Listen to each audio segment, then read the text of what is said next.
But first, two words that should put the fear of God into every politician in this country, every highly paid bureaucrat, every chief medical officer, every health administrator, and every unemployed man and woman now looking at lives shattered, careers devastated, dreams obliterated, and futures destroyed.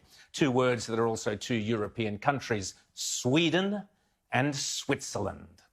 Let's start with Sweden. 4 months ago, we interviewed on Outsiders Professor Johan Giesecke, the former state epidemiologist for Sweden and the mentor to Anders Tegnell, who has been in charge of Sweden's controversial response to COVID-19.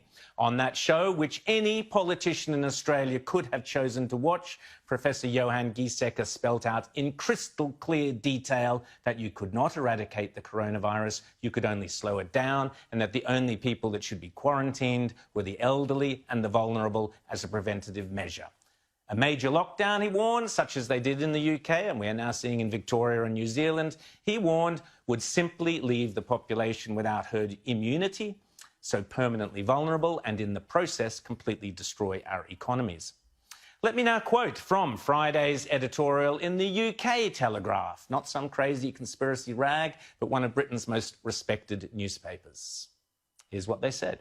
So now we know Sweden got it largely right and the British establishment catastrophically wrong. Anders Tegnell, Stockholm's epidemiologist king, has pulled off a remarkable triple whammy. Far fewer deaths per capita than Britain, a maintenance of basic freedoms and opportunities, and most strikingly, a recession less than half as severe as our own. Our arrogant quangocrats, says the UK Telegraph editorial, and state experts should hang their heads in shame. Their reaction to coronavirus was one of the greatest public policy blunders in modern history. Millions will lose their jobs, tens of thousands of small businesses are failing, vast numbers are likely to die from untreated or undetected illnesses.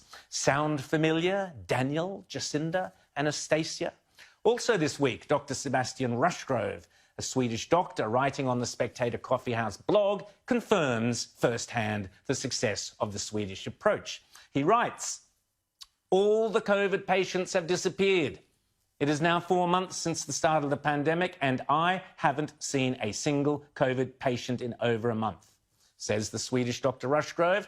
At the peak, 3 months back, 100 people were dying a day of COVID in Sweden, a country with a population of 10 million. We are now down to around 5 people dying per day in the whole country, and that number continues to drop.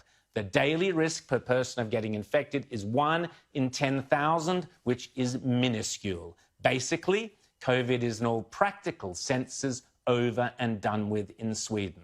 After 4 months, Sweden ripped the metaphorical Band-Aid off quickly, he writes, and got the epidemic over and done with in a short amount of time, while the rest of the world has chosen to try to peel the Band-Aid off slowly. COVID is over in Sweden, he writes. People have gone back to their normal lives and barely anyone is getting infected anymore. I am willing to bet, he says, that the countries that have shut down completely will see rates spike when they open up. If that is the case, then there won't have been any point in shutting down in the first place. That's Sweden. It appears that the warnings we made on this program before anyone else in Australia may well have been accurate. And then there's Switzerland and the use of the drug hydroxychloroquine, banned in Victoria and Queensland for treating the coronavirus. As I have repeatedly pointed out on this show, there are now dozens of international studies that show the drug used in the correct combination with other drugs and the correct dose, it is effective, including the latest study that shows countries that use hydroxychloroquine early on have a 79% lower COVID-19 mortality rate. But here's the clincher. Switzerland briefly banned the drug after the Lancet claimed it was killing people. That's the medical journal. That study, you'll remember we discussed it here, was completely debunked. And 2 weeks later, the Lancet withdrew the study and immediately Switzerland reinstated the drug. And guess what happened? During the 2 weeks, Switzerland stopped using hydroxychloroquine.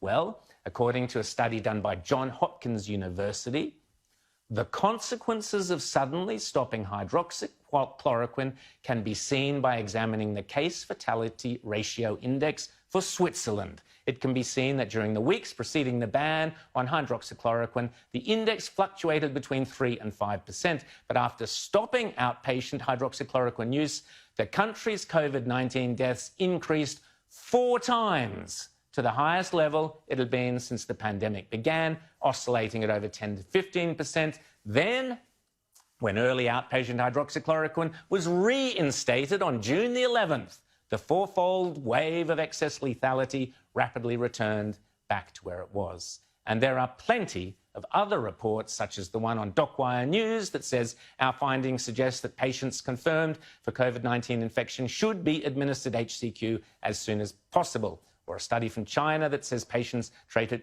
with HCQ at the time of early hospital recovered faster than those who were treated later, or another study that found that when the drug was given in the first 7 days, the benefits were greatly improved, or this graph that shows the case fatality rate of countries in blue that use or encourage the drug, and in red, the ones that don't. I don't need to spell it out for you. But here's the real joke.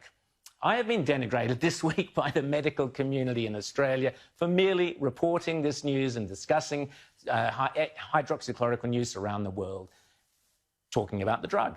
Bizarrely, the Royal Australian College of General Practitioners magazine attacked me personally, as well as federal MP Craig Kelly. You'd think these lefties might actually be worrying about curing COVID patients and protecting the elderly rather than sneering at Sky News presenters and politicians. Still, we really should take our medical practitioners and their lobby groups seriously. I mean, they're the same mob who, as part of the COVID-19 recovery, are urging Scott Morrison to act quickly on climate change. You couldn't make this stuff up. So allow me to remind our political leaders and our media bureaucrats, medical bureaucrats, of 2 little words that deserve to haunt you in the wee hours of the morning: Sweden and Switzerland. Will history record that not only was the destruction of our economy completely pointless, but preventative treatments such as drugs like ivermectin or hydroxychloroquine in combination with others were sitting there right under our noses all along?